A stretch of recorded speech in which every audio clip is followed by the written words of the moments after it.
received a message from a brother, and I'm just going to read that message out to you. Assalamu alaikum Tawfiq Bhai.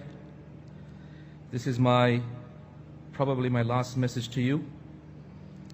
As I lie here waiting for my last breath to go away,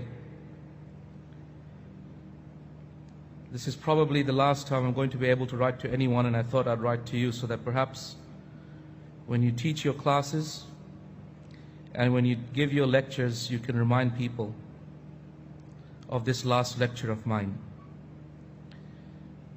You have known me for a long time. I've just been a very basic Muslim, tried to do my prayers, tried to fast whenever Ramadan would come, tried to say my salah, did Hajj once in my life. Yeah, I had children but never really looked after them. I had a wife. She wasn't the most righteous person. I never really chose because of that. And my children grew up not knowing much about Islam.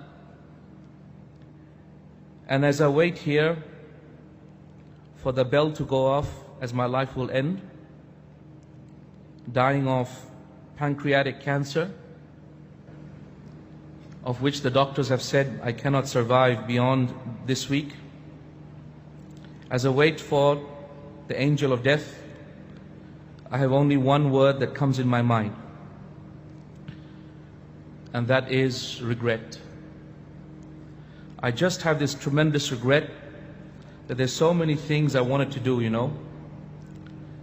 I wanted to memorize the Quran and never did so.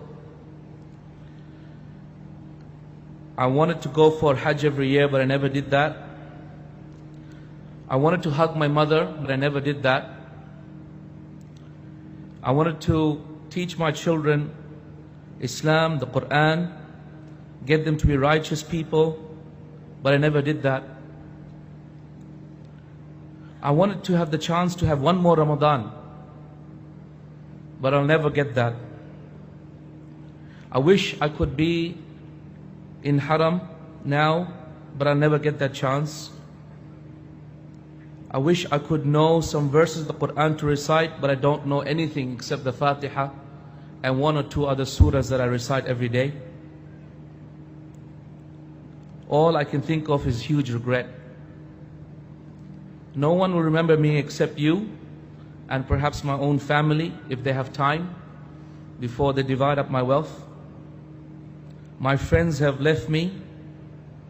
My family will not remember me. I will have left nothing in this world of good.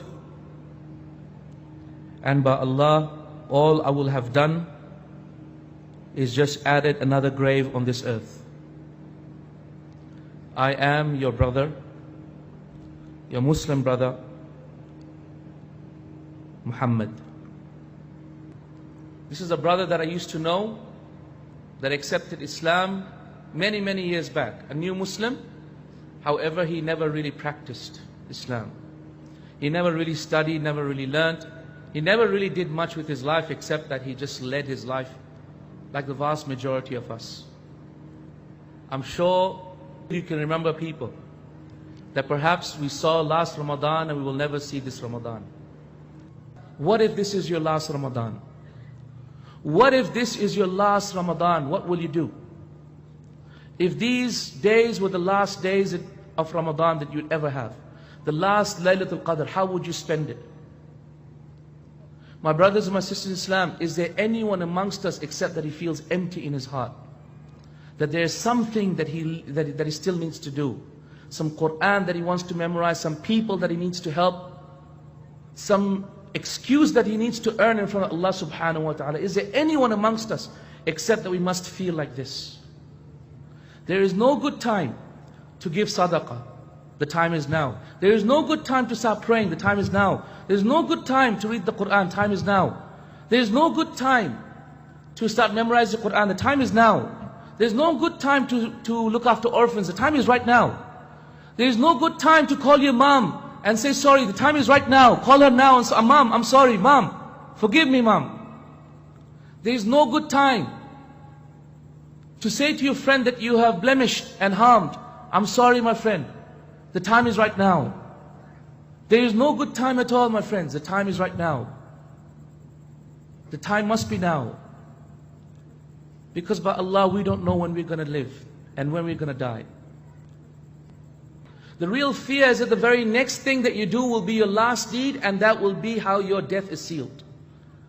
And that nothing that you have done in the past will ever matter. So my brothers, my sisters in Islam, come back to Allah subhanahu wa ta'ala. When was the last time you really connected with Allah subhanahu wa ta'ala? When was the last time you really felt Allah subhanahu wa ta'ala is there for you? And if this is your last Ramadan, the best thing you can do is to connect with Allah Azza wa Jal, become His friend, by constantly remembering Him, constantly coming back to Him, constantly thinking about Him, constantly keeping your tongue moist with Allah and His remembrance and dua.